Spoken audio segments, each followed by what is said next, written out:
name is Dan. And my name is also Dan. And welcome to episode 3 of the Dan and Games Man podcast. In this episode, we are talking about the state of VR gaming in 2025.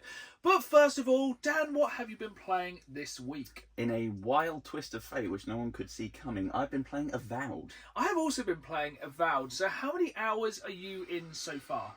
Probably, I'm probably only about 7 to 10 in, but I've just been grinding around, faffing with side quests and being I a general hit the nuisance. 10-hour mark last night, so I think I'm near the end of the kind of first large area. Obviously, you get the tutorial area, then I'm at the end of the large first area. Yeah, I remember going on the map and being like, oh, that's not too bad. Oh, hang on, there's another town. And then you zoom out. Ah. And it's like, oh, that's quite big. How are you finding it so far? It's very fun. I'm liking the customization of the different combat types and being able to do lots of different things. That's the standout thing for me. The combat is so good. Yes. Like sometimes when I saw its first person, I was like, right, first person melee combat ain't great. It can be hit and miss. It's like it's hit and ho. It looks like you're just mildly swinging your arms, which is going to be a real theme of today's episode. True. But like, everyone's comparing it to Skyrim. Yeah, and I think if you go in expecting Skyrim, you're going to be confused and disappointed. I think I would describe it as RPG light, or as some people have described it, my first RPG. Yeah, I think that's probably correct, because it kind of holds your hand in a lot of things, not on the difficulty curve. No. But on the actual class building and being a bit more forgiving with that. Yes, yeah, I think it allows for playing around a lot more. Experimentation, that's what I was looking for. Yeah, it's really not rigid with if you pick so-and-so starting class or whatever it is, or background. It really makes so little difference. And then it gives you some different choices in kind of like what you say to people. Yeah, that's pretty much it. And that's pretty much it, yeah. It even says, oh, if you pick this class, you could still just be a spell-slinging son of a gun if you want. It's like, cool. Son of a gun is the real... I never realised how much I wanted guns in my fantasy adventure. Yeah. I've messed around with guns in D&D a little bit, and I appreciate how they've done it, so it's very much like a kind of push the powder down, put the bolts in, reload kind of gun, rather than like kind of pow, pow, pow, pow, pow, pow, pow. It's like, okay, you have to time your shots and make them count. Yeah, you're not going to have a big old clip that you can kind of spam around. No, so you're not like machine gunning in like Call of Duty style. You are, but then again, you can dual wield pistols. In which case, you can be like pow pow pow. Or my favourite class at the moment, because I think that's the thing. The combat, it feels so much weightier, and the options for combat, I think, is because. Actually, I'll talk about what I like about the game before I talk about what I don't like. I like the way you can experiment with combat. I like the fact you can just press Y on the Xbox and just change between two totally different loadouts. So my two loadouts are, one, I have the spell book and the sword. Yes. Which at first I was like, well, you must have to have the spell book and the wand because you pick them both up at the same time. I thought they had to be together. I thought so. But they're not, so that was my I feel stupid playing Avowed. You do not have to have, so that's a public PSA there, you do not have to have the wand and the spellbook. You can have, so basically at the moment I just have the spellbook, which I will just throw fire and lightning at people, and then a sword for just bonking them.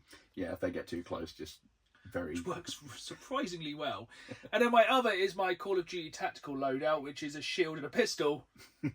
So basically, if they try and shoot me from afar, I hide behind the shield while the gun reloads because it takes a glacial age. Then I jump out, shoot the pistol, back behind the shield. It actually works really well. How about yourself? I want to go more magic because it's more fun, so I'm skewing my points a bit more that way. But my primary is mace and shield, so I can just run in and wallop things. The mace is so satisfying. The ragdoll effects are fantastic in this game as well. Especially if you get a crit finisher and it goes into the auto combo and you just like twat them in the head, stomach, uppercut, and they just whee off they. I'm yet to see a crit finisher because I am just chaotic. I'm just running home.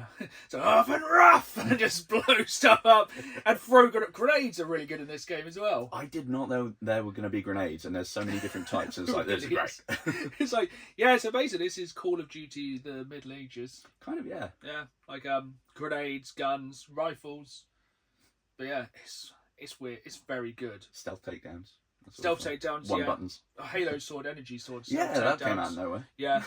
Which is like, I like to talk about games without spoilers. At the moment, it's Call of Duty with Halo energy swords in a medieval setting. Which, when that had like the elevator pitch meeting, they must have been like, "Are you hydrated? What's happening?" I think when they said, "What should we put in Avowed?" they were like, "Yes." All of the things. I think they just thought, "Do you know what? Let's just make it fun." I'm waiting for the kart racing segment myself. I reckon they might have flying broomsticks. That would be cool. The only thing I don't like about the game is the lore. It is quite impenetrable. I haven't played Pillars of Eternity 1 or 2. Same. And they're talking about a lot of gods and a lot of lands and a lot of stuff I don't know about. Yeah. I'm taking an interest in as much of it as possible, but some of it I don't care. Yeah. I do find myself starting off each dialogue encounter thinking, yeah, I'll pay attention, and then just being like, skip, Yeah, skip, there's skip. a lot of skippities. Thankfully, it does do the thing where you can pull up the sort of glossary of terms at the side. So if Yes. they really go out of left field, you're like, what are you on about? I feel like if this was set in a D&D universe where I knew a lot more lore, I would be a lot more invested in the story. But don't get me wrong, the story's quite interesting. There's a lot going on. Yeah, the particulars to that universe are Like they reference a lot of gods. Yep. And I don't know what they did. It was supposedly bad. yeah. But yeah, that's my only kind of downside I'd say to it is a lot of the lore is kind of lost on me. But that's more like maybe an omission on my part. I mean, I think they were probably aware because of the wild shift in gameplay style that might hit a lot of people. Yeah, because obviously Avowed is first or third person. I think you can actually turn to third person. Yeah, I think that's hidden in the settings, isn't Which must make it worse. Probably. But again, I suppose if you're used to playing Witcher 3, something like that, True it enough. might be way more your kind of vibe. But yeah, I am really enjoying it. I'm enjoying it. Definitely had. Oh, I'll tell you the best thing about the game: the Obsidian Marvel-esque intro. That's very cool. So good. It's such a small thing.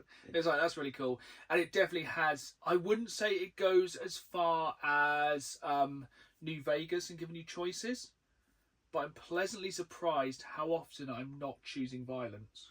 Yeah, and it's quite flexible with the dialogue choices, where as much as I enjoyed Fallout 4, the options were yes, but sassy, no, but you'll do it later.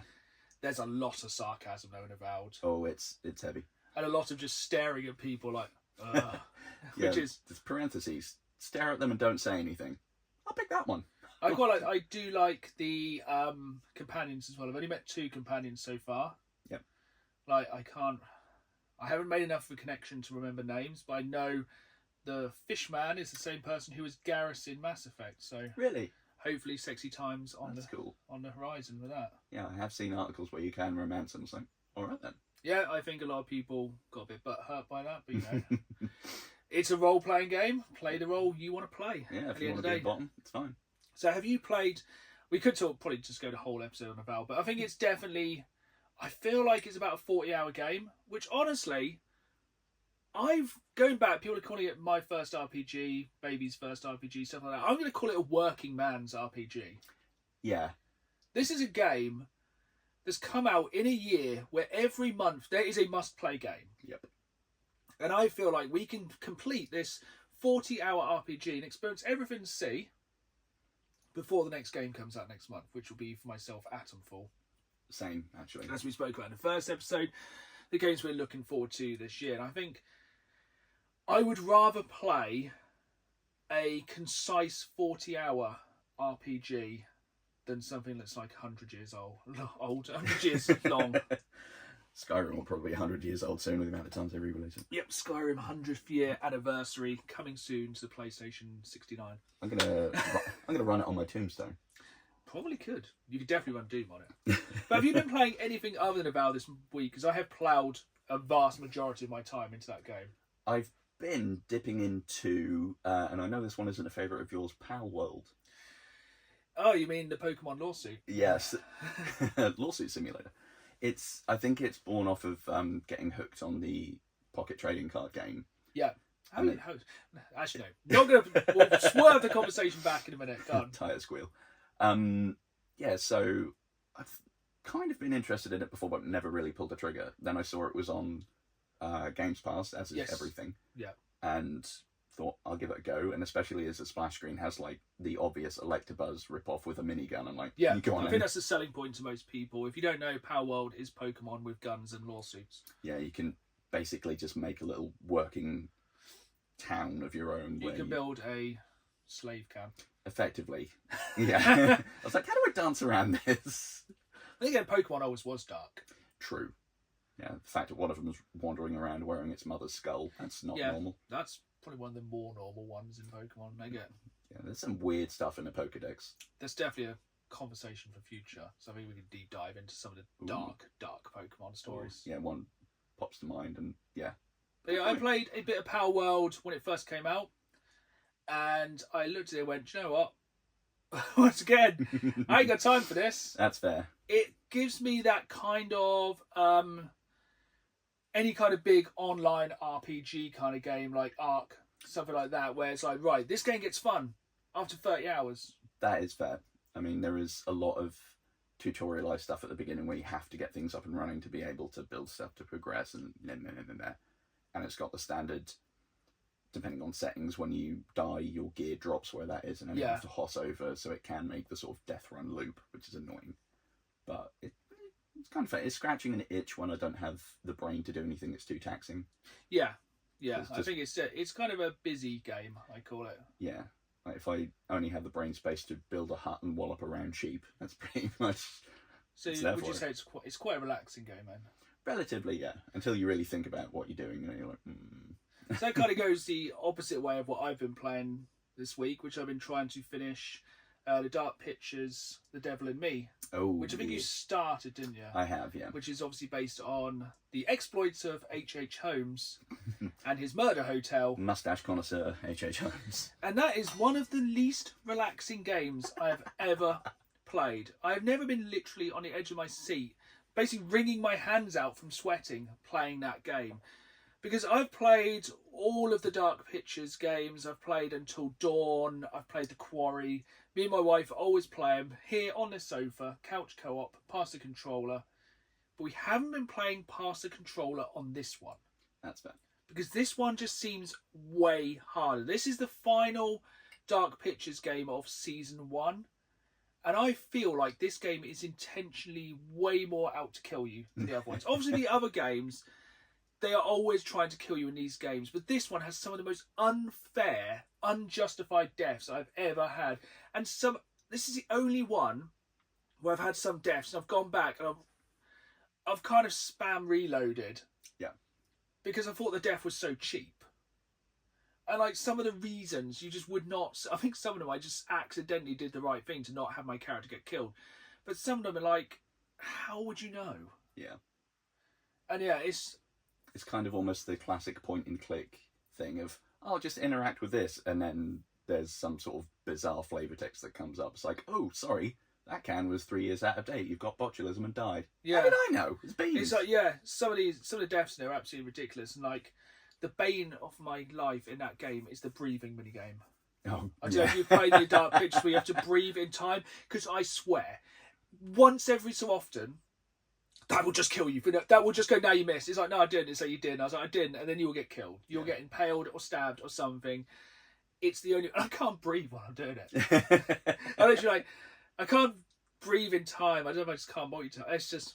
It's a very good game. I am incredibly close to the end of it. And I'm really, every single time with these Dark Pictures games, I try and get everyone out alive. Yeah. I don't think I've actually managed it yet. It sounds like this one's not the one. Until Dawn. Oh. Until Dawn, I actually got everyone out. Fair. Because even though I had to like cheese reload one of the first deaths, because I was like, nah. No, it's just like, totally nutty. Something. I couldn't think of a non-sweary word then. But yeah, it's really, really good. And yeah, I think we'll be talking about the next game, the Dark Pictures, later on in the episode, won't we? But yeah. Taking it back round to slightly lighter games with slightly less murder. How are you doing on Pokemon TCG? P? Yeah, still trying to grind to get some of the new decent EXs. I got a full art Darkrai EX this morning, which is good. Ooh, I got my I got the EX of Dialga. But Nice. my wife got both of them in the space of a few hours from random card picks, and then got a God pack this weekend.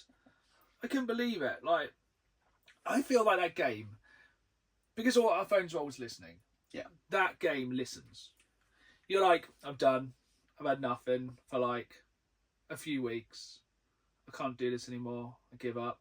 Let's just chuck him one. It's like, how many X? You're like, yeah, I'm back in the game. It's like, hooray. So I've got 150 free cards from the new Space Time Smackdown.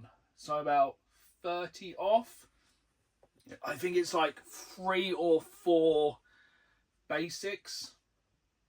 And then I'm all everything else. I think I'm about 147 because I've not quite got the 150 like mission yet. Yeah, I think I actually popped last night. So I'm nearly there. But I'm just getting like 300 Rotoms a day. And yeah, they literally, it literally just seems like you just get those. Yeah, I think, like you say, it's Oh, listening. you got them in the mission for get like all of those. You got them like first day, didn't you? I think so. Yeah, they're definitely your friends. I feel like today's gonna be a very ranty podcast, so we're gonna start going on to news, and I'm just gonna get angry straight away. Cool. As is often with gaming, adulation leads to anger pretty quick. Mm-hmm. So I was looking for a reason to jump back into Black Ops 6. Ooh.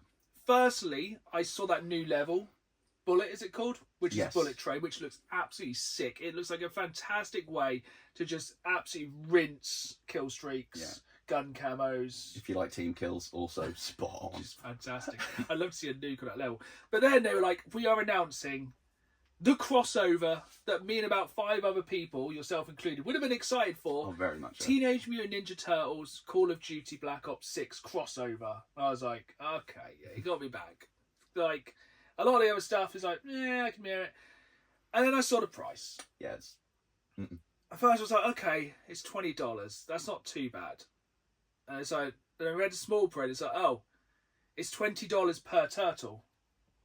So if you want to have all 4 of the brothers, it's $80. Yeah, because isn't it? You can either get them, or if you get the what's it called, like Beyond the Battle Pass thing. Oh, don't get me started on the battle pass. So $80 for the 4 turtles. That's a bit of a slap in the dick. And then when you're like recoiling in pain, they're like, have another one. Like another £10 for the battle pass, so you can get Splinter and like the foot soldiers. Is Shredder even in it? I don't think so. I've not seen anything. Oh, it's just like, at this point, Activision just need to make Black Ops free to play. Yeah. Because it's got more monetized content than Fortnite. Well, And maybe not. But If they do big ticket things like that, that will pull more people in, and then you'll be Yeah. more tempted to do the little that would have ones, been me which back add up. in. 100%. And I think we said, because I don't know if we're sure yet, like, we hope like the zombies turns into like Turtles versus Foot Soldiers.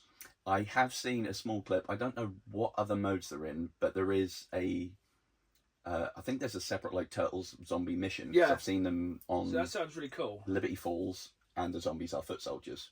Very fun. But then it has like a crank type mechanic of once you get your first kill, you have to get a kill every 5 seconds or you blow up. Which, you know, Turtles are known to do. Yeah. Yeah, it just left about it like just wound me up. Yeah, same. It's just like, why give us something good and then say, yeah, that's just a ridiculous price. $80 is a new game. Yeah. And it's just ridiculous. But from one angry topic to another one, this one's quite recent. I'm going to get all the anger out of the way, then we can kind of chill out with some good news. Actually, no, there's one more bit of bad news. So, I'm going to read this because I want to be this all factually correct. Have you heard about the new generative AI model for gameplay ideation? That's a really wordy sentence from Mike. Basically, Microsoft have made a new AI. Mm-hmm. So, in partnership with Xbox Game Studios, Ninja Theory, Microsoft and Word Research developed a world and human action model, wham, named Muse, a first-of-its-kind generative AI model trained on Ninja Theory's multiplayer battle arena game Bleeding Edge. Ninja Theory and Microsoft Research are both based in Cambridge, which made calibration easy and led to use of Bleeding Edge for this research. At least someone's playing Bleeding Edge. That's fair. Do you even know what it is? I haven't heard of it. It was Microsoft's. Overwatch killer. Well, No one cared. What's groundbreaking about Muse is its detailed understanding of the 3D game world, including game physics and how the game reacts to players' controlled actions. This allows the model to create consistent and diverse gameplay rendered by AI, demonstrating a major step forward towards generative AI models that can empower game creators. okay, that sounds... So essentially, no. I think what I read this as, you could give it a game, it will play it 1,000,000 hours, and it will then either work... Hopefully, they're going to use this technology to play test games so they don't release broken stuff. That'd be nice, ship it to Ubisoft. But what I'm concerned about is that they're going to use this AI to make a load of AI-generated games. Which, there's already enough shovelware nonsense on there. We I don't can need imagine it's that. going to be like, you know, it will just play Bleeding Edge and go, here's like, I don't know, a Teenage Mutant Ninja Turtles based arena shooter. Here's this, here's this, here's this, here's this, here's this. And this is in the same week when, I think basically at the moment in 2025, we are having a game studio a week close. Yeah. Or get shut down or just broken down into some way. And then Microsoft to work on AI, like, I can't really see anything they can... Because there's people who play test games for a living. Yeah, and like as much as AI can learn bits, there's going to be a human element that we're going to be able to think of nonsense that might break the system. Yeah, because the AI will be working within the constraints of the game. Yeah, it's People exactly don't. the same thing straight away. When a new COD map drops, people will find that bit to get out of the map and find somewhere it shouldn't be. 100%. I remember it was on Modern Warfare 2, just going on private maps just to learn how to do this awkward bit where you jump up little bits. Oh, is that like the trees? Yep. Yeah, I remember that. It's like, That was no, a I'm good up one. here and I can shoot you and you can't shoot me. But no, terrible. And that actually ties into one of the notes I've got. Quite fittingly, actually, as NetEase, the devs behind Marvel Rivals, which reportedly at the minute has about 40 million on its player base. Yeah, I saw this as well. Yeah, their US studio has been shut down. Yeah, the most profitable game of 2025 so far, and they've shut the studio down. I mean, thanks for all your good work. Yeah. Now, goodbye. You've been very, very successful for us. Off you pop. Like, I Yeah. don't get it. That's the kind of thing where I imagine maybe humans make game, robot continues game. Yeah. I mean, there's not a silver lining, but some of these bits, some of the stuff in the background is that the industry is growing more in the Far East, but how much of that is good in as much as that it's because there's low labour costs. Yes. How much of it is terrible working conditions, but then also we're getting some newer, bigger games coming from Well, I think we Chinese had the studios. same kind of thing with GTA 6. Mm. That's why that game's been delayed, because people were working 12-hour days, 6 days a week. Yeah.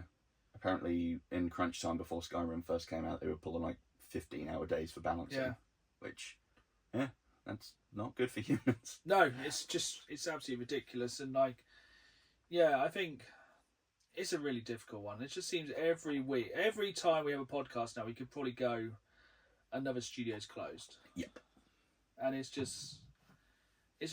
a sad state of affairs in an industry which is officially the most profitable entertainment. Yeah. Portion. It's a growth industry. Yeah. It makes more money than cinema, music, TV, anything. Yeah. And it seems exploitative. 100%. I mean, there are some bits where I can maybe see where some AI might be useful. Still a bit weird, but that's taken it too far. Because I've seen one thing that they're trying to use an AI to predict player button presses to help reduce input lag. And imagine It's how very weird. hard a Dark Souls game would be. Oh no. With an AI that learns how you play. Oh no. So I can imagine with certain things, like, it could essentially, I guess, theoretically make an open world game which never ends. Yeah. Because it could just keep creating it. But then it's like, is it going to lose that human touch? Maybe, yeah. I mean, I like them using the chat AI for Skyrim VR. Yeah. That's cool. Oh, yeah, that's funny. But then you like look at any kind of VR artwork they make. Like, I think the most famous one recently was the poster for Fantastic Four. Mm-hmm. And you can tell instantaneously it's AI. You know when someone's AI. Yeah. There's some backlash for Activision as well for some of their assets being AI created, which people picked up on when the loading screen that was on the festive period for zombies, the Santa had like 6 or 7 digits. Yeah, don't worry, it's always fingers. Yeah. Always fingers. But yeah, AI bad. Terminator 2 taught us that in the 90s. We're gonna somehow I'm gonna keep it kind of linked to COD because it looks like we're getting a new Tony Hawk's remaster. Excellent. So it's kind of leaked in one of the new COD maps. I think it's like the shop from the kind of menu selection from Tony Hawk's. You know, skateboards on the wall. There's a countdown on a website for 4th of March 2025, which with the American calendar is 3/4/25. Thus, everyone's kind of guessing it's going to be the Tony Hawk's 3+4 remake. Cool. Which would be, you know, fantastic. I just hope they get at least a majority of the music. Yeah, because that was part of it, wasn't it? Yeah, but there's some really good maps on Tony Hawk's 3 and 4. I would love them one day to do Underground 2, but I doubt it. That was fun. Because it's such a rogue Tony Hawk's. And it'd be incredible if you could just pull out a new Tony Hawk's that didn't suck. Or a new skateboarding game that didn't. Like, whatever happened to Skate 4? Well, yeah. That kind of died a death, didn't it? Yeah. I think maybe because it was a bit more realistic, as it were, rather than new. Did it even come out? I don't think it even came out. I think it did. Have you got any more news before we kind of go on to the big news this week? Only a little bit that is to be taken with a hefty packet of salt. Oh, and our that's favourites. Potential leaks about Elder Scrolls 6, which still, I mean, I might be able to play it before I die, which would be nice. Yeah, I feel like we all need to take action to be able to live longer to play it. Not a big That bag would of be salt. a great use of AI. Yeah. Finish that. Yeah, get it done. So apparently the location has been confirmed as Hammerfell and High Rock, which would be cool. Makes sense. And they're saying there may well be naval battles and shipbuilding elements that they've kind of built on from Starfield. So you get to explore sort of surrounding islands a bit Actually, more. to be fair, I didn't mind making the ships on Starfield. I quite liked that. Yeah, I tried to make the Firefly class ships. I think mine just ended up looking like a penis. I just did that instinctively as you took a sip of coffee then. Starfallus. Yeah, I know. I enjoyed. Yeah, that could be cool. Yeah. Starfield, I think it came at the wrong time for me. I wasn't ready for like a 70-hour space RPG. Yeah, I want to play it more, but I keep forgetting how much I've done on it, and when I go back, it's like, I can't. What? And I like the ships. Yeah, naval battles are a difficult one in games, aren't they? Yeah. Like Black Flag, good. Yeah. Skull and Bones, bad. Bad, very bad. Yakuza Like a Pirate, good, supposedly. Yeah. That looks really good, that game. Definitely one that's on my radar. It's just, again, modern game of problems. Jumped into a Yakuza game. Do I want to do a 100-hour RPG? Yep. Probably spend less time actually working for the Yakuza. But yeah, sorry, we got sidetracked again then. No, that's pretty much it. That's all the leaks I have so far. So it has been a very big kind of couple of weeks for consoles announcing new games.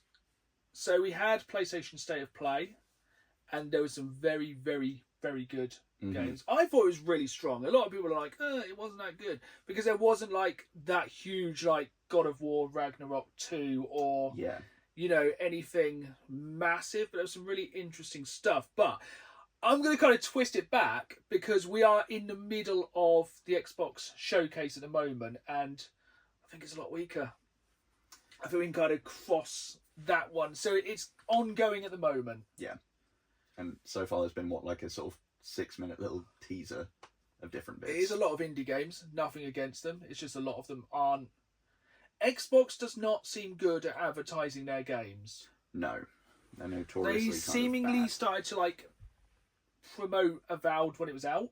Like, I went to the cinema this week and saw Captain America. And Avowed trailer was there. It looked incredible on the cinema screen. I'll bet. But the game's out. Yeah. You need to build hype. Like, the Xbox showcase just came out of nowhere. Yeah. You know, I feel like I've kind of got my finger on the pulse slightly, but I had no idea this was coming. And honestly, it's kind of a little bit of a meh. Yeah, it's ones that probably will go to Game Pass and you'll go, I'll give it a go when I've got time, but not something that... She set it up. And again, they have dropped on Game Pass is Balatro. So everyone has no excuse now to play Balatro. And even better, they've added... no one cares except me. Even better, they've added new decks. So you can now have a Fallout-themed deck. I think it's Ark. Oh, that one I hadn't seen. It's 4 or 5. I can't remember what they are. They're all Xbox ones, and the only one that really interested me was the Fallout one, which was pretty sick. Yeah. I was hoping it was going to be a real out of left field, like British politicians from the 70s or something. No, it's everyone needs to play Balatro. That was Games Pass. That was a very strong day. I think Games Pass in the space of a week have put Avowed, the new F1 game, which if you're racing fans, probably a big thing. Balatro, and also Warhammer 40k Rogue Trader. Very excited to play that. Which I'm absolutely buzzing to play because I've been waiting to play because there's no physical. But I was like, I will buy it when it's on sale, and I'm ready for that 60 or 70 hour long RPG because that is the one that's going to fill that gap because it's essentially Baldur's Gate 3 but Warhammer, and I'm here for that. So here for it. But back to the Xbox Showcase. The other game that really caught my attention was a game called Jump Ship. Oh yeah, I spotted that one. It gives me Helldivers 2 vibes, but I know it's not Helldivers 2. But I feel like it has that. It could hit Games Pass, and it could have a massive influx of people. So essentially, I think it's space combat, but you have a jump pack and you can jump between ships. Okay. So you can like literally jump to another person's ship, kind of break in and murder the pilot. I don't. Okay. It's only like a small amount that's been shown so far that I've seen, and it looks like it could be like the new. It could. I think I just want to keep an eye on. I mean, if that is what it is, that would be very fun because that was. I remember on the OG Battlefront 2, just playing like bot maps. The favourite thing for me to do was go on the space ones and just go onto their ship and just start destroying them. Yeah, it looks really, really fun, but that's kind of still a developing story, the Xbox Showcase, so we'll probably cover that more in the next episode when that's kind of fully finished. But yeah, back to PlayStation State of Play, and that was a pack. It was only, was it like 45 minutes, an hour? So, like, the roundup was, but then I saw a separate one that went on for nearly 5 hours, I think. Okay, I watched the live one when it was live, and it had like about 45 to 50 minutes of games. I picked a few. It was pretty packed. Elf Neb, I'll let you go first. Oh, okie dokie. First one that I put any notes on, and it kind of caught me off guard. I was like, actually, yeah, I want that one. Darwin's Paradox. That's the little one with the octopus. Ah, Ubisoft. Yeah, that looks hella fun and very cute. Yes, yeah, I think we need. Is that a side-scrolling platformer? Yeah, and stealth-based mechanics. It Nice. seems like, from what I can see and what I've read up on, you play as an octopus snatched from the sea and having to escape a mysterious food factory. Which it says there are some controller features, which as a sentence is like, no, don't what does that mean? Because controller features are simply has buttons. Ink? Yeah. Only that one time, and then I had to get it repaired. But it looks quite fun. You can like scrunch down and do the octopus camouflage thing. Yeah, it seems quite cute. You can sort of grip onto things, and there's fun little bits. Okay, that's it. Yeah, I totally kind of forgot about that one. That did look really cool. It gives me Octodad vibes, which is fun, but hopefully less stressful than Octodad was. Yes, that was very unpleasant at times. I'm gonna go. I was gonna throw one out there, but I'm not gonna use this as my example. Borderlands 2. No, not Borderlands 2. Why are we in Borderlands 2? Borderlands 4. Just any excuse. Borderlands 2, best. Borderlands 4 is going to get its own state of play, so we're going to talk about that in the future. But the new back to it again. Dark Pictures Directive 8020. That does look very. It looks very good. So that's the first. That's episode 1, season 2 of the Dark Pictures anthology. Series 2. That was probably a lot more words than it needed to be. It's survival horror in space. It looks a bit like kind of Event Horizon meets Alien meets Among Us. Touch of the Thing as well. Yeah, it looks really good. So basically, Alien that can murder people and take on their form. I think especially with the kind of the whole how that game's made with mocap and it being like close to photorealistic. You know, the actors and actresses are just themselves in these games. I think that could be very, very scary. And there's going to probably be a lot of scope for using attention to detail to see if any of the like subtle nuances that you can be like, that one's the alien, do not trust. Oh, I'm dead. Yes. I wonder if they'll kind of... So in... Slight spoiler alert here. In Devil in Me, you get a directional microphone. Cool. So you can kind of hear where things are, so you can hear them before you see them. I wonder if we'll have some kind of thing, maybe like for body temperature or something. That'd be fun. I imagine it's going to be a little bit like The Thing in the... Did you ever play The Thing back in the day on Xbox? Yeah. It's actually going to remaster very soon. Yeah, I saw that. It's going to be fun. That's really, really cool. Yeah, I'm very much looking forward to that one. I think it's October, so yeah, that's forefront of my spooky season game at the moment. So yeah. That'll kick that month off nicely. I think it's the 2nd. Yeah, really looking forward to that one. But yeah, back to you. Saros, or Saros, I don't know. The new game from Housemarque, the people who made Returnal. Is that the one with the sun? It is, yes. Yes. So that gave me Dark Souls vibes, and I ran away. To be fair, Returnal has got a bit of a Soulsy aspect to it. Yeah, I feel like that's a game I should have played on PS5, but I haven't. It's a weird one because lots of guns, very almost bullet hell at times, but also a Soulsy mechanic with roguelike elements to it. So it's a lot of things going on, but it does work. It sounds like the most 2024 game of all time. Yeah, it's again like, what do we want in this game? Yes. Yeah. And apparently they're building on that with Saros. They haven't exactly explained what, but it's going to have a... Yeah, that trailer did not give a lot away. Yeah, we're apparently getting an extended gameplay trailer sometime later this year, but it's out next year, so there's plenty of time. So it's apparently going to have a bit more permanent progression per cycle, so it will be similar in which you die and get Groundhog Day'd. Yeah. But you do have a persistence of upgrades and materials and whatnot. And so far all they've said is the character played by the wonderful Rahul Kohli, who I love from anything Mike Flanagan he's worked on, is playing a enforcer of some kind, looking for someone or something, which, cool. Yeah, it was the definition of this is a game. Yes. That was about all we kind of got from that trailer. But yeah, that looked really, really impressive. Mm-hmm. My next one is Midnight Walk, which is like, it looks so different. It's like claymation.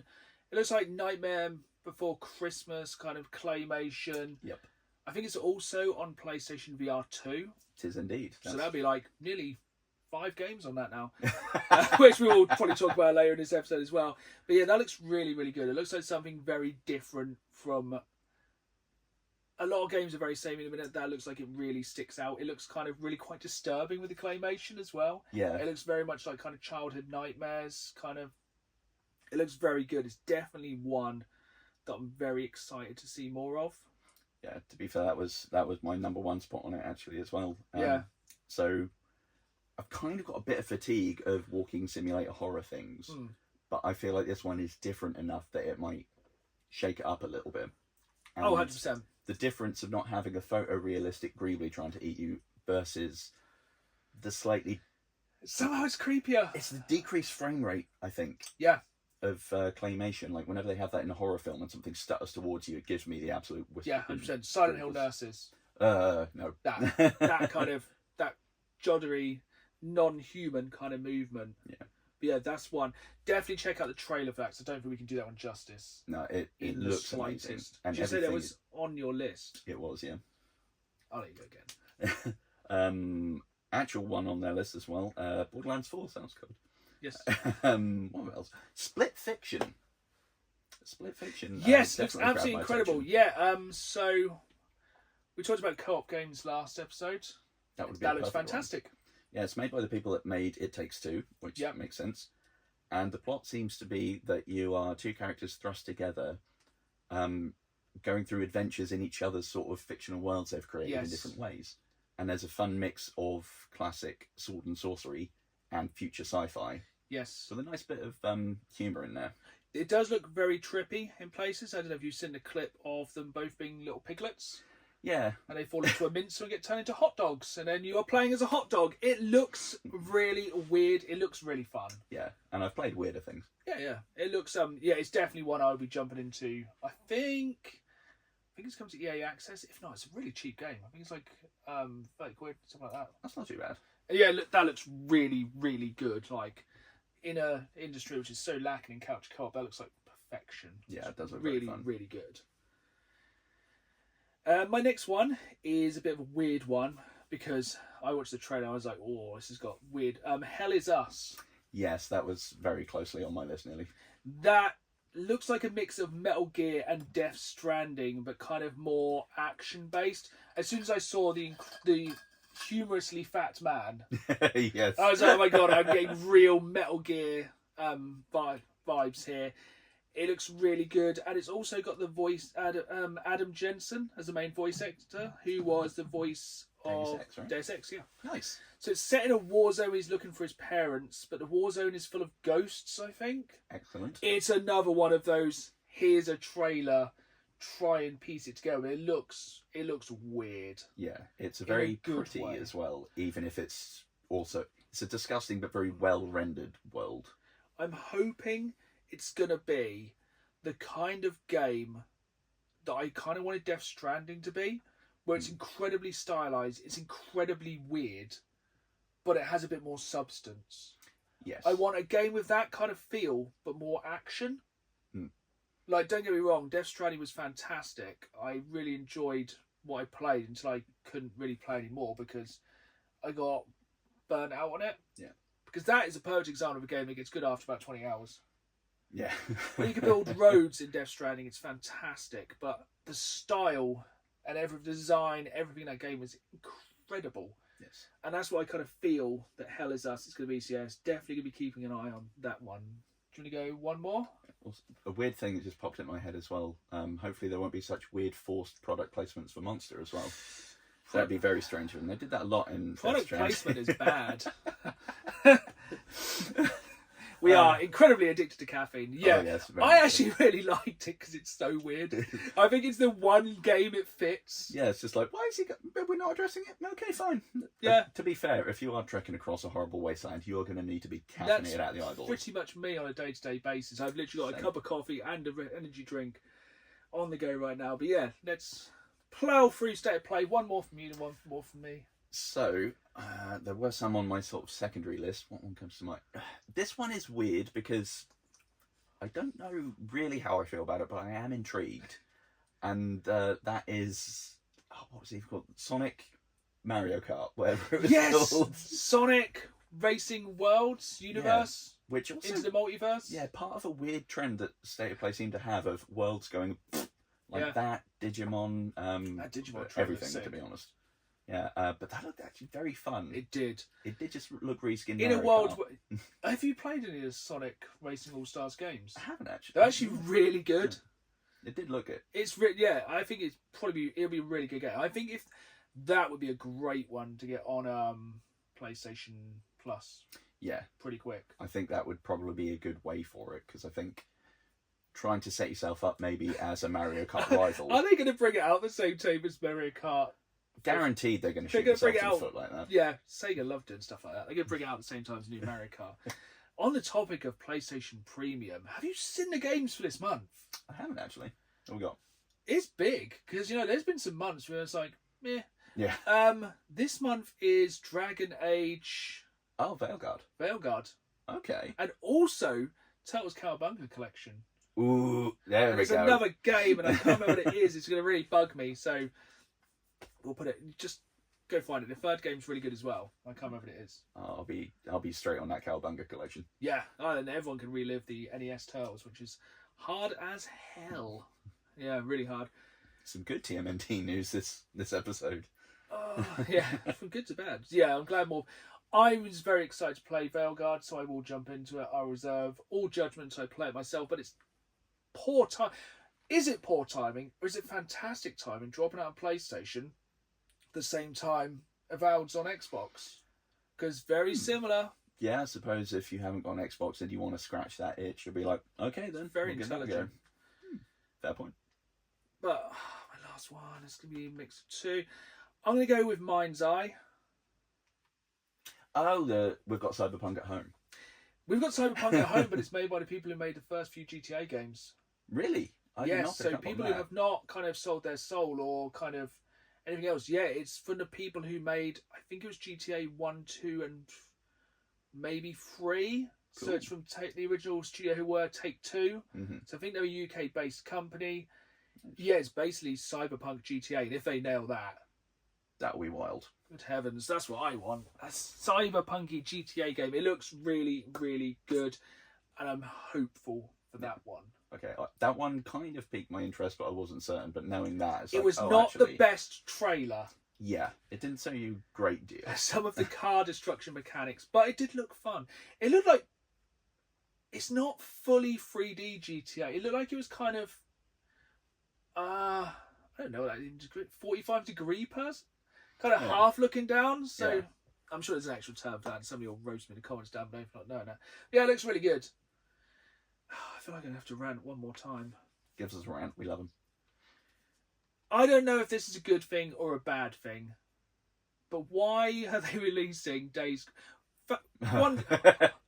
Why is Days Gone being released again? Why are Sony remastering everything? It's like, do you want Horizon again? No, we've got you. Here it is. What? It's Oh, like, Days Gone. we understand, Sony, you want us to play these games. We will just go and buy the game for a couple of quid. Even though, this is the thing, this is how I'm so hypocritical.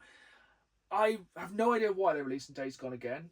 I feel like I have a reason, I know why, because they're shutting so many studios. They're probably like, here's something we can do easy, put it in 4K, add a bit more content. But then I'm like, right, it's good because I want more people to play Days Gone, because it's a very good game once you get past the first 10 hours or so, which is never a good thing for a game.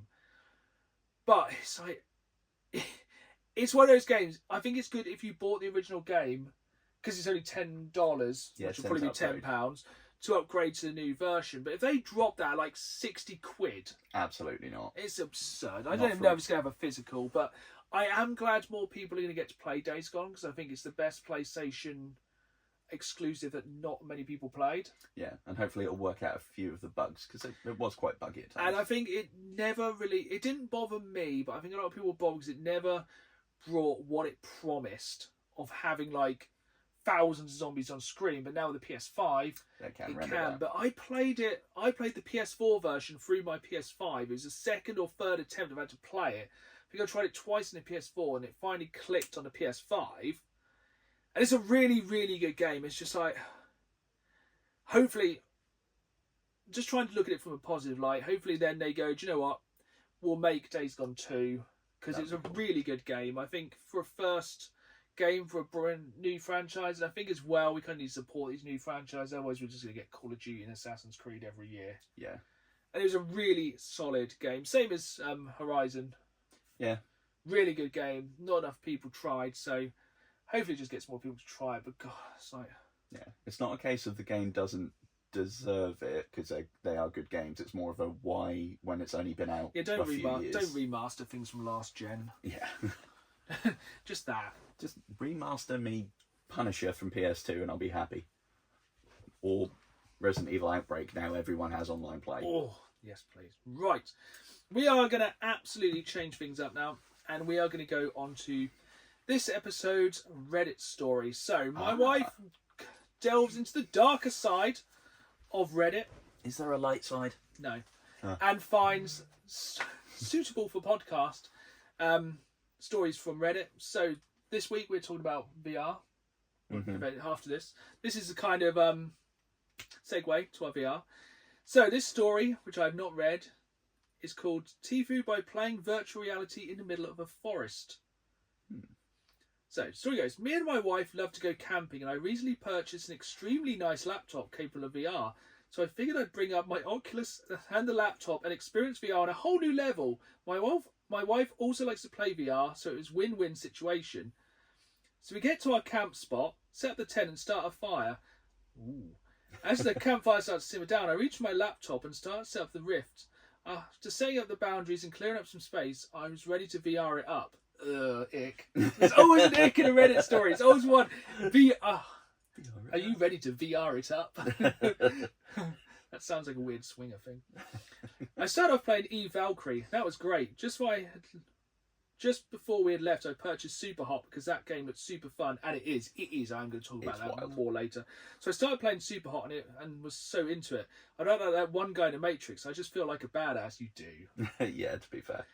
After about 30 minutes of playing, something terrible happened. I got so into my game shooting enemies in front of me, then I turned around. One of the guys had a shotgun, and the bullets were really close to hitting me. I was so dedicated to the game that I jumped out of the way, which ended up saving my virtual life. But for my real life, it screwed me up. You see, it would have been fine if I landed on the ground, but nope, I landed in the fire pit. The fire was out, but the coals were still hot. So glad they put this in. Or should I say, super hot. Super hot. Incredible. I now have severe burns on my left arm and shoulder blade. I love VR so much this was just a small setback for me. That's dedication. Yeah, I'm glad he didn't blame VR. Burnt alive by Darth Vader, crawling and going, I must play VR! New Two-Face origin dropped. I love VR so much it's just a small setback for me. My wife urged me to go to hospital, which I eventually did. Did he finish his game then go to hospital? It's like, if I don't finish this level, it won't save. Honey, you smell like crackling. Top comment. Virtually nothing could go wrong playing by the fire, but in reality. To be fair, when you said you had like a VR story of something going wrong, I had horrible ideas about what was happening. See, I imagine they were both going to be playing VR. Yeah. That feels like the wife's just like, yeah, I'm going to play VR. Go away. Off you pop.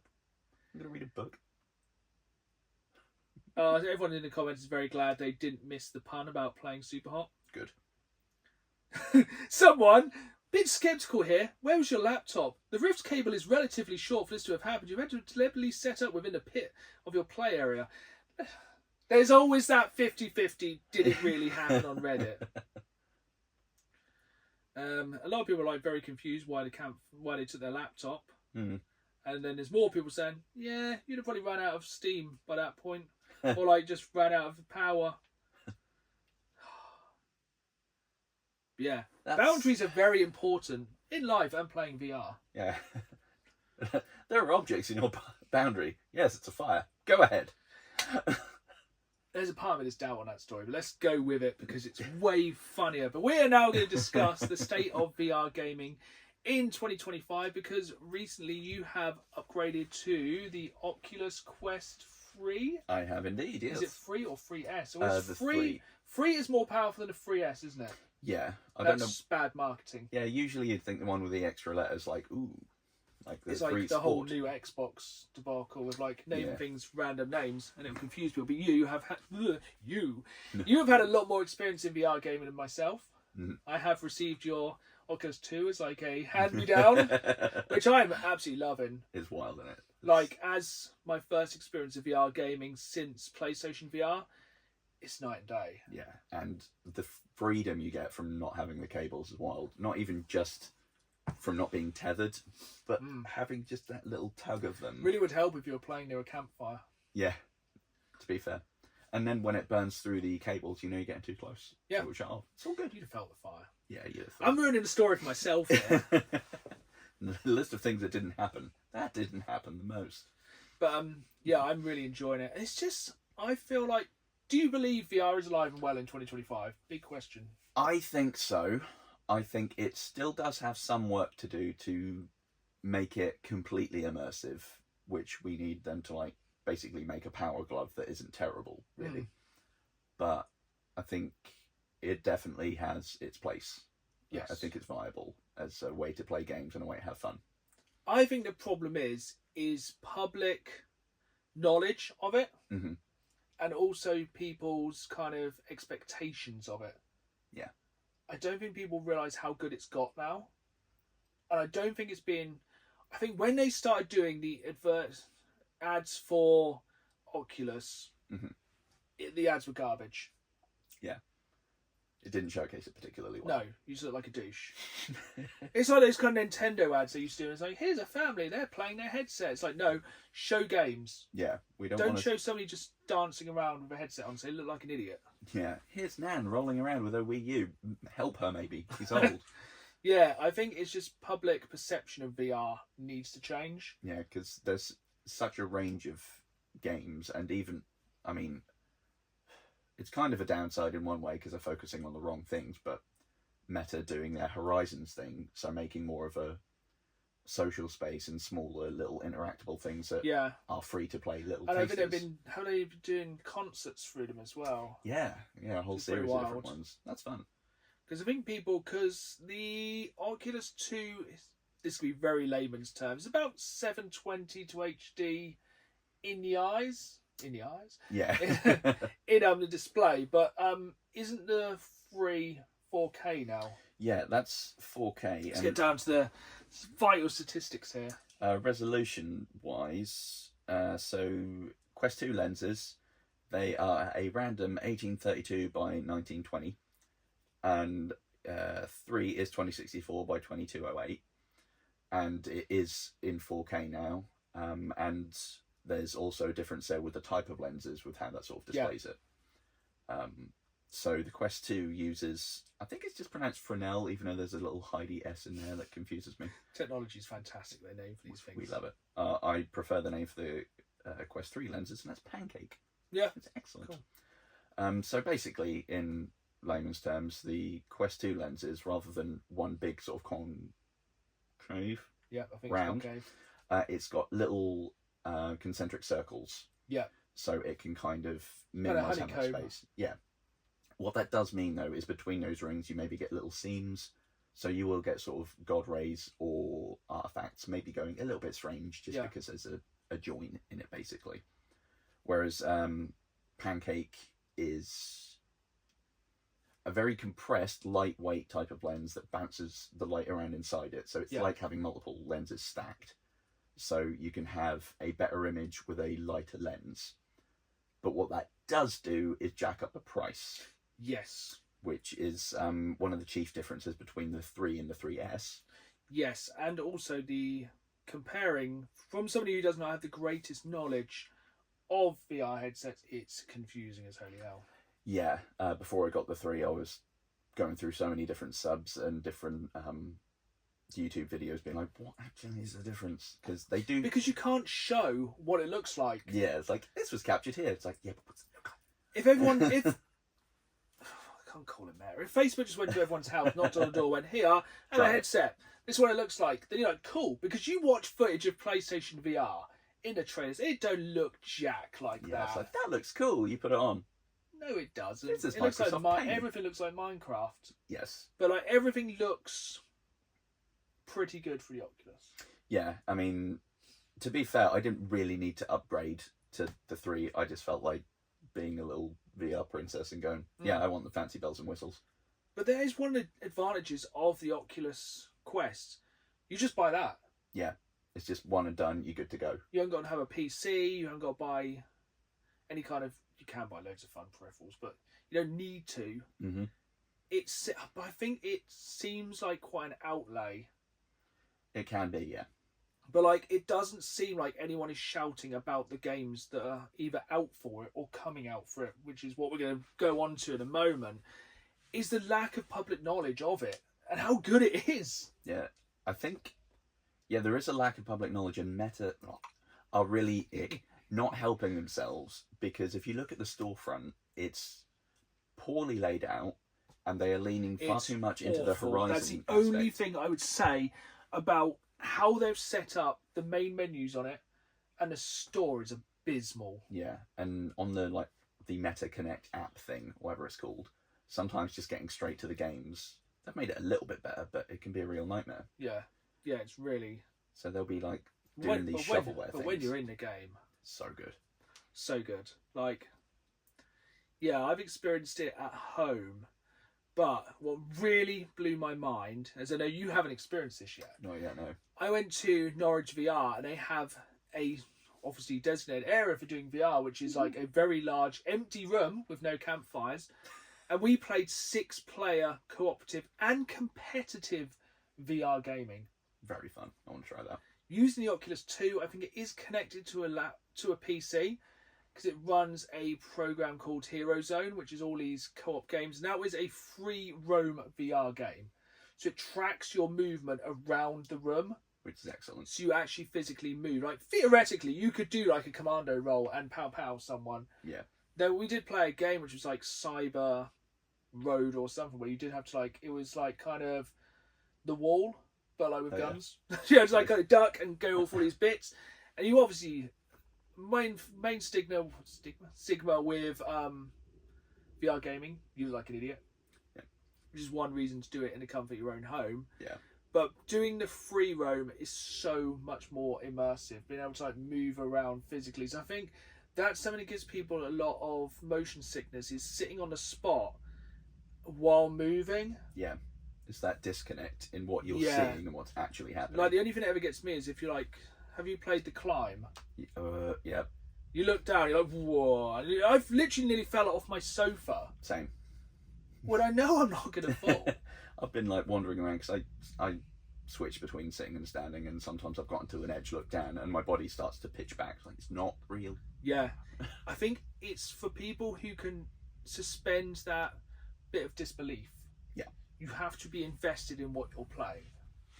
It's like when you play D&D, if you're like, well, I'm just rolling dice and imagining things. If you don't get into it, it takes a lot away from it. I think the exact same things for VR, but that's what's good about the free roam VR, because you are physically moving around the room. And like when you have a shotgun, you're like, it feels badass. Like you felt like you had the shotgun in your hand, which you do with VR most of the time.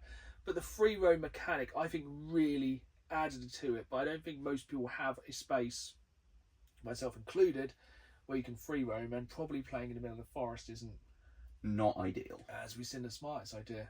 Although at least when it says the light's low, you've got the campfire to help. Yes, but yeah, I think it's absolutely incredible. Yeah, and one of the good things about the Quests, you can use AirLink or cable link to connect, like they must have done. Yeah.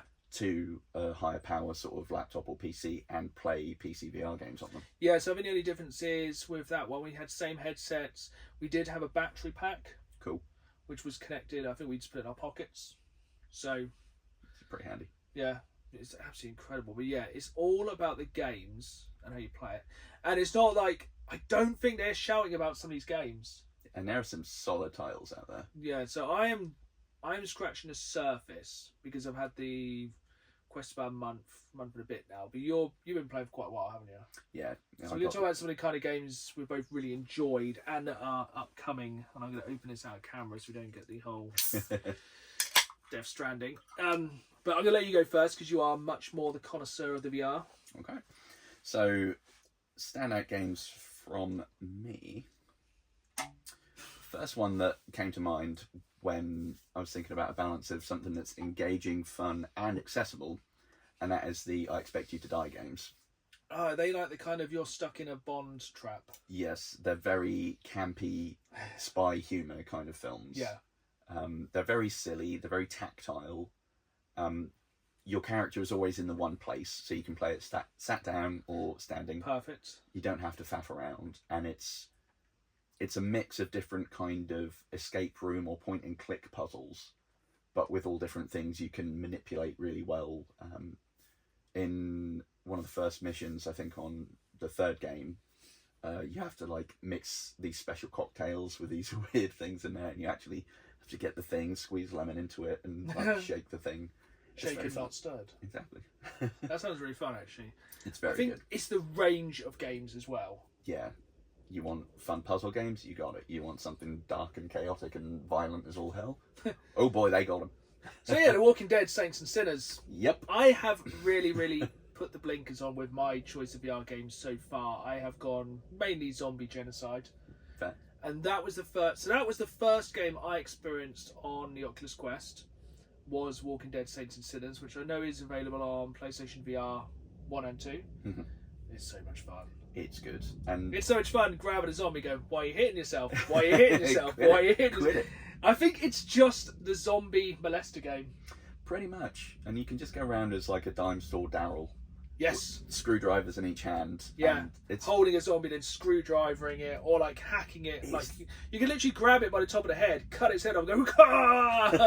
It's so satisfying. It's, even with the guns in there, the most satisfying way is just like, I don't. Nope. Gangster gun's pretty satisfying. Oh yeah, popping it in their mouth. That's quite dark, but fun. Yes. Yeah, it's a very good zombie murdering game. 100%. But not the last zombie murdering game I'm going to talk about. It does make me realise, though, in that situation, I would very quickly become early days Negan. Because whenever you come across the survivors in there, 9 times out of 10 they're bristly, and my response is just like, cool. Yeah, the gunplay is really funny, but the machetes and the stabby weapons are way funnier. And basically everything you find, to an extent, you can wallop them with. Yep. Like bottle, smash, hit them with that, then... Yeah. Very entertaining. Yeah. Back to you. So, what have I got? Bone Lab. Yes. This is... the TikTok VR game. Yeah, this is a fun one. by the guys at Stress Level Zero who made Boneworks, which was a PC VR one, and this was kind of a sequel, spiritual successor to it. And it's got a bit of a fourth wall kind of break thing, and it's aware it's a game and references it quite fun. It's got touches of Half-Life and Gary's Mod kind of things in there. It's a very fun and competent physics-based, incredibly hands-on, isn't it? Yes, which is a plus and a negative, which I'll get to in a sec. But yeah, you go around, there's weird little monsters, there's strange void creatures that attack you, there's puzzles, there's a weird mystery element to it. It's very fun. Yeah. The problem it has, even though I love it, the gunplay and the melee combat, very good, very tactile, very weighty. Yeah. But the emphasis on the hands does mean sometimes it goes a little bit off script. Like, I remember trying to just simply flip a switch, and what the game seemed to do is like, oh, your hand's there, so what you want to do is violently shift in that direction and leave the switch alone. And you're like, no. Or you'll be in a shootout behind a bit of cover, and you'll go to lift the gun, and what it does is go, you wanted to press on that and catapult into the air, yes? And it has its own ideas.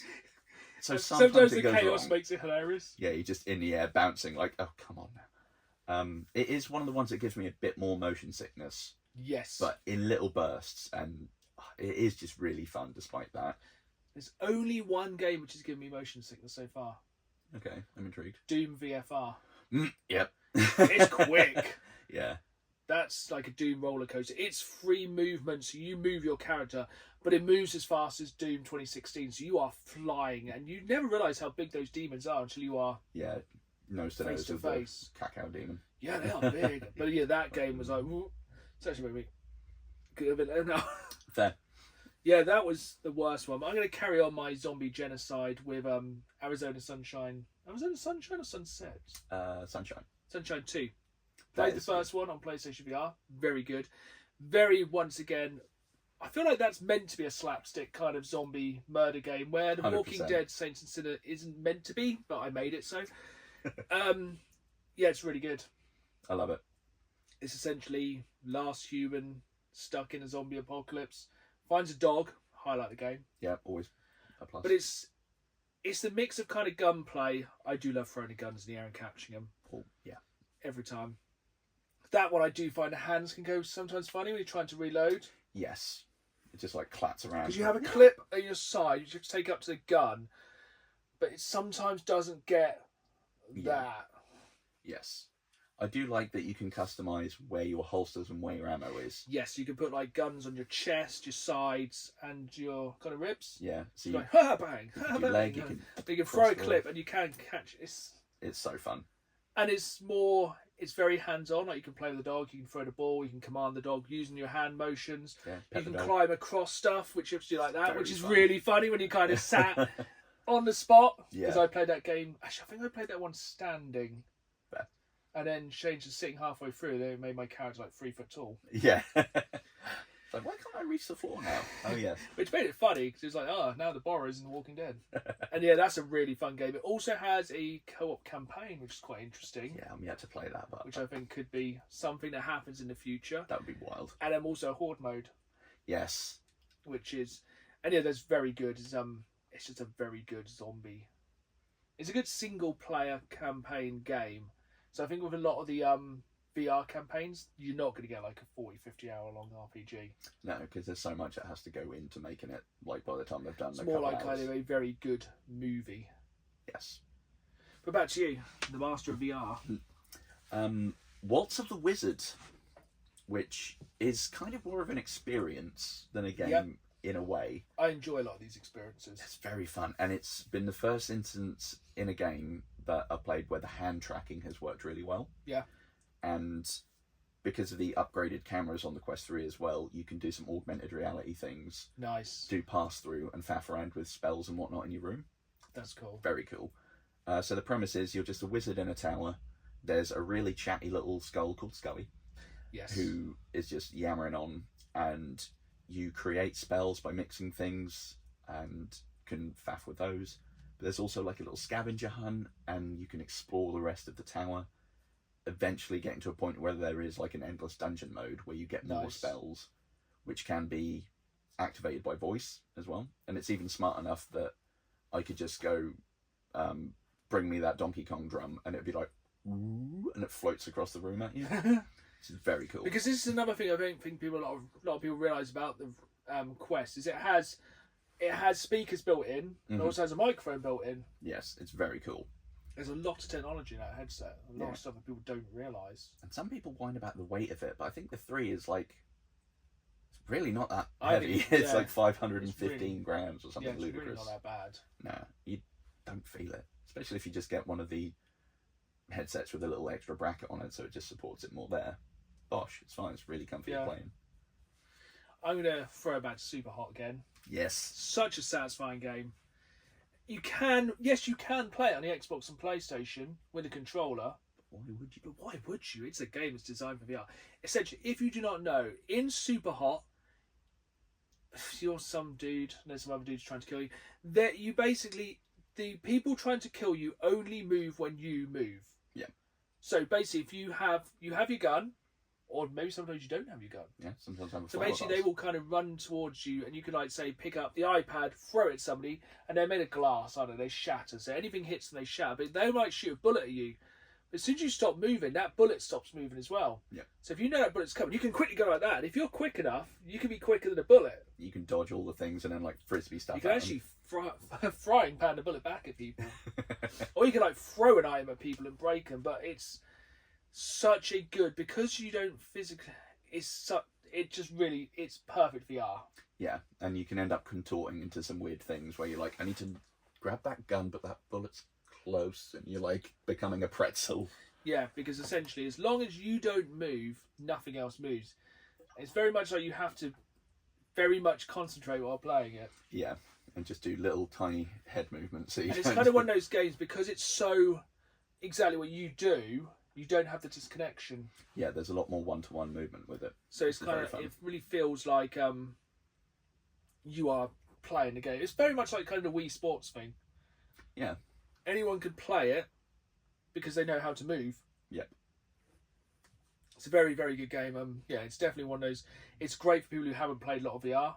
Yeah, Stick good the jumping on headset on, then probably jump in. Yeah. But I'll throw it back to you because you are way more versed. I am basically scratching the surface with a lot of these.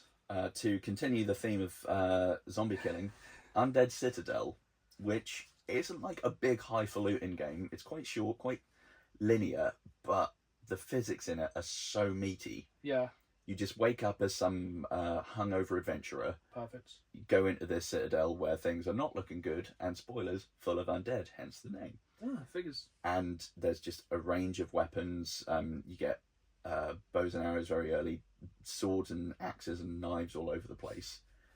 And the standout moment for me was when I was going through a house, like, something's going to come out at me. I've just found a big old Zweihander, and I've just got it out in front of me. Zombie comes out of nowhere and jump scares me, but it was moving at such speed, it just ran into the Zweihander, cut itself in half, and tumbled across and destroyed a coffee table. And like, I win. And it's just, Chaos. it's so silly, and I love it. It's really good. I think that's why we love VR, because just stupid things happen for not a great deal of reason. Yeah, because 9 times out of 10, there's going to be really good physics involved, and when things go wrong, then it's just calamitous when it does. So that was incredibly satisfying. Yeah, and the combat feels pretty good in there. There's a lot of heft to things. The blocking and parrying feels a bit more fitting, rather than just... what's that other game? Nomad, Blade and Sorcery. Quite fun, but the blocking never feels right. Yeah, it's Word. very much, if the controls are not tight and feel meaty on a VR game, Yeah. it shows through very quickly, doesn't it? Yeah, but with Undead Citadel, you could be like, oh, they're coming in. Okay, parallel, doop, bonk, blocked it, in the face. And you Nice. can end up getting your weapon just stuck in them. It's like, mine. Take that back, thank you. What other games you got on your list? 'Cause I'm actually learning a lot of these games myself. So, one of my other ones was Walking Dead. So that's the ones I've got down. But there are plenty I've played. I mean, I know I've wibbled on about The Room before, so I won't go back over that. But that's a very fun one if you like puzzle games, and also you struggle with motion sickness. Yeah. Because it's a lot of you're in one place and just kind of looking around. Yeah, I think grabbing escape things. rooms in general are a really good one. I want to jump into more with VR. It's a really solid vein from it. It's just made for that type of game. Yeah, really. definitely. I think we're going to round off the VR chat with perhaps the greatest reason, and I'm suspicious one of the reasons you bought the Quest 3 is the new Aliens game. Yes. Because I would say that is the most anticipated VR game of 2025. I reckon. Which probably no one's heard of. With a small caveat to that, but I'll get on that in a second. But yeah, it's been out for a few months, I think, on PC VR, and I don't know about PSVR 2, possibly. Okay. And the footage I've seen from that, it looks really good. Because that is not supported with the Quest 2, is it? I don't think so, no. No. Annoyingly. So it is a Quest 3S exclusive. Yeah. And I've seen footage of people playing it where they're like keeping their head on a swivel for the thing and needing to use a computer, but the screen's covered in blood, I'll just give that a little and they have to clear the screen. It's essentially Alien Isolation with slightly more weapons, isn't it? Yes. And but in frequent VR, aliens. which makes VR horror is a new breed of horror. I've gotten VR versions of horror games I've happily played before, played at like 20 minutes, but I can't. Resident Evil 7. Yep. Even Dread Halls. Really? Really terrible Unity horror game. Like, I could play this. Tried it on there. Like, I cannot do it. It's VR. VR horror is a whole different. It's so much nastier. But yeah, that did actually remind me when you said about anticipated games. There's a very cool one coming out. It's called, I believe, Hard Bullet. Yeah. And it's, imagine if John Wick was having a very murdery day and also went off of his meds. Nice. It's crazy, almost over the top physics. Like, you can grab the enemies and just like power body slam them onto a table. And you got people like putting Semtex in their mouths. Like, I saw someone run across the room, smack one person, disarm another, and then literally disarm them by hitting them with their own gun. Incredible. And you've got execution opportunities in there that rival the Punisher game. Just like, wow.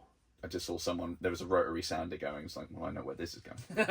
It's wild. It's another one that's been out on PC VR for a bit, and I think the last update we had was start of November, but it is coming to Quest 3. That apparently sounds spring. wild. That That sounds so cool. well good. Very fun. Yeah, I think Look it we'll up. definitely revisit as I get deeper into VR, probably towards the end of the year, especially when we've got some more stuff. And I think there's even a VR showcase next week, or like is it a virtual showcase? something like that. Can you watch it on your Quest? March 11th, VR game showcase, so there might be some fun things. Yeah, we'll probably jump back into there with the news then. But we are going to go on to the final part of today's podcast, and that is questions from viewers, if you're watching on YouTube, or listeners, if you're listening wherever podcasts are available. And the first question this time from Afro Princess Chelsea, incredible username. Love it. What is your all-time racing driving vehicle combat game of all time? Ooh. I'm going to go... I like how it's racing driving vehicle combat. Yeah, it gives it a lot of... It gives it a lot more scope. Do you want me to go first, give you a moment to think? Yeah, I'm trying to narrow it down. I've got two in mind. My favourite racing game of all time is Forza Horizon 4. Because that was my lockdown game. Nice.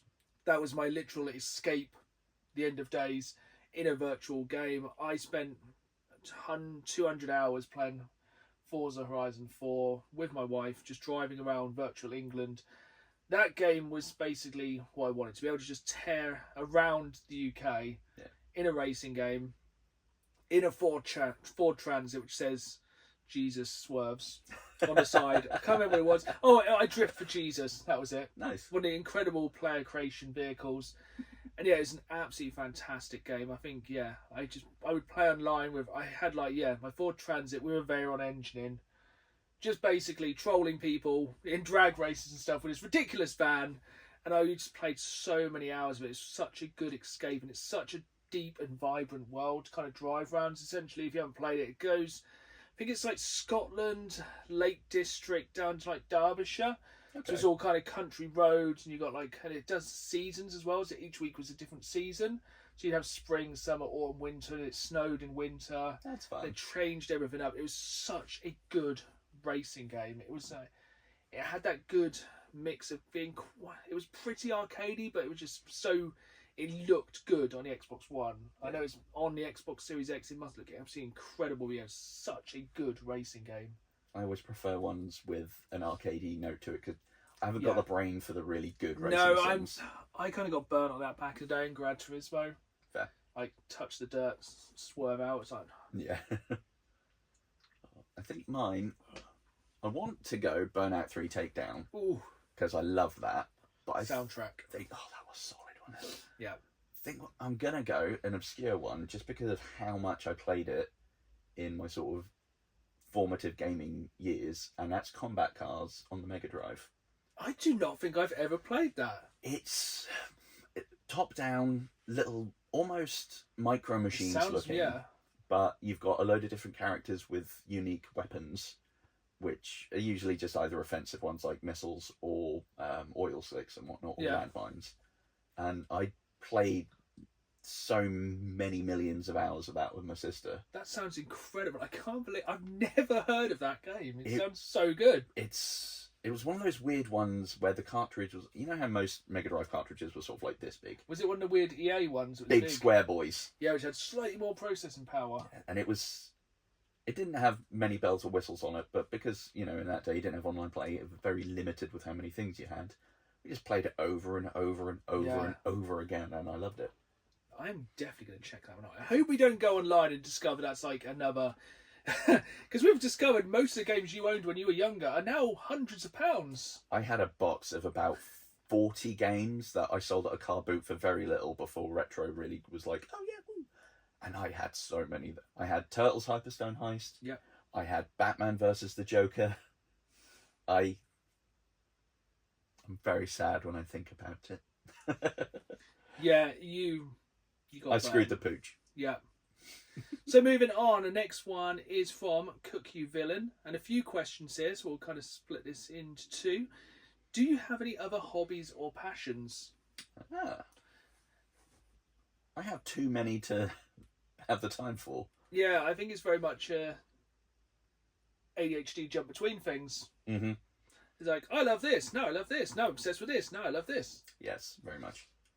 I guess the two ones that have kind of stuck with me are I don't do much wargaming, but I like building and painting minis. Yeah. And I like to write, so I'm currently trying to get a book published that I've been sitting on for a couple of years. Hopefully a future sponsor of the podcast. Yeah, I like games. Fair.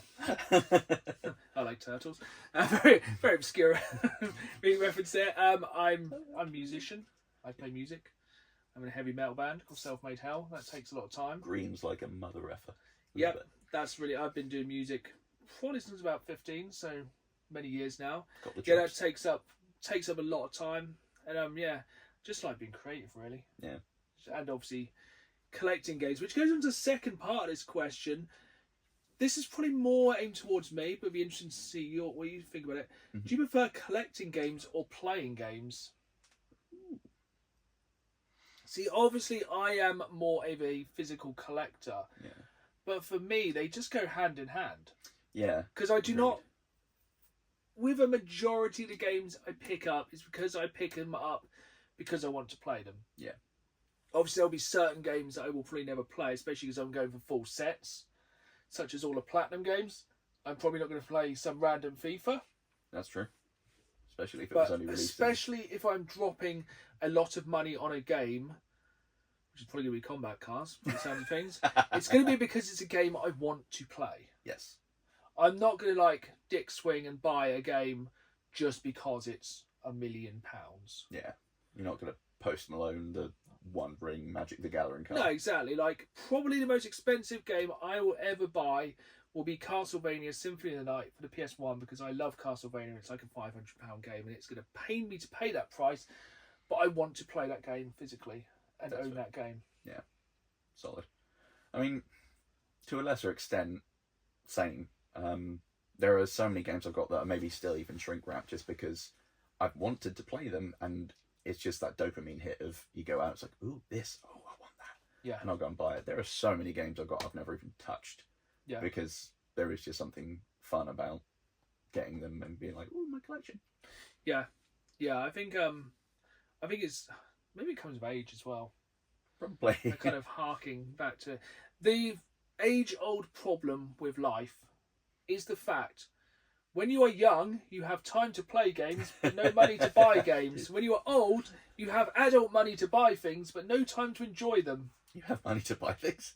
You Damn, know. I've been doing this wrong. You have disposable income after foods and stuff to buy games and enjoy. But yeah, it's a difficult one. And I think sometimes a lot of people will, especially like in the YouTube community, a lot of people will just buy games to be like, I own this. It's like, if you don't like the game, what's the point? Yeah, very much so. Like one day I will own my Castlevania and I will just gently hug it for warmth as I sleep on the streets wrapped in a blanket. But yeah, it's definitely. I think they go hand in hand as well. Like yeah, I think it goes hand in hand. I don't see the point in buying games if you're not playing them. Yeah, I think I can start really building my collection around. I've got the Deadpool PS4 thing, for whatever one. Perfect example, actually. That's a game that I'd quite happily pay the money for because I like to play it. Yeah.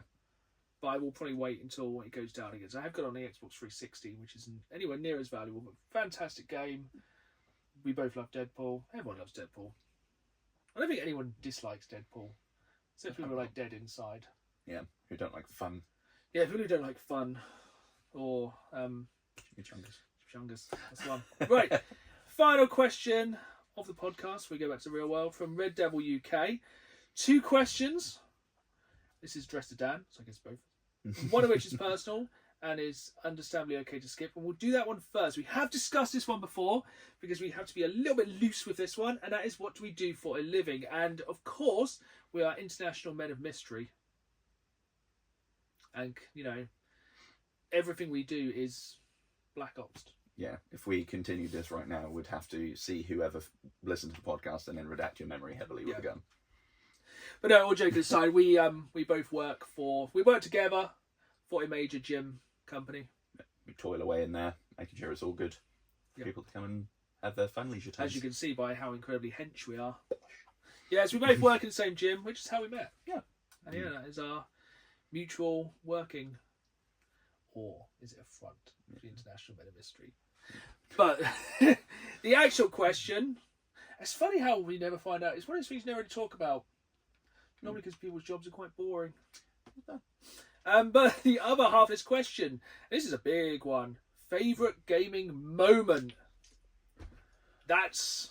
Now, I'm going to be annoying again and ask, like, semantics. Are we thinking, like, moment within a game or personal, like, I think gaming moment? The example in the question is playing Bioshock on a Switch. So I guess it's just gaming experience in general. Oh, I got mine.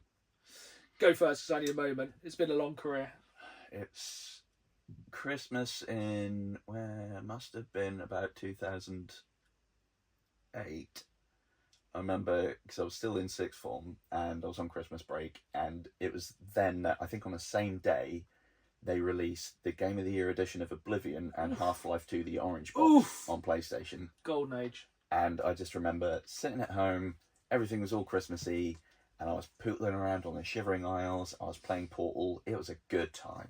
I'm sorry you had to play the Orange Box on PS3. Yeah, fair. But yeah, as if they came out around the same time. It's wild. That is crazy. Mine's more of an experience. Mm-hmm. Mine must have been early 2000s, staying around a friend's house after college, cases of beer, I always drink responsibly, pizza, snacks, 2 large CRT TVs, Halo, OG Xbox, 4 players, copious amounts of alcohol. The only thing we stopped to do between rounds of Halo on the 2 CRTs was Guitar Hero on the PS2. Solid. Oh, that's a good night. Throw some Mountain Dew in there, and that is the definition of the early 2000s. Literally, it was pizza, beer, gaming, no sleeping. Excellent. Absolute, my dream once a week still. Oh, I forgot the days of a decent LAN party. Oh, they were so good. I used to do them. If people don't...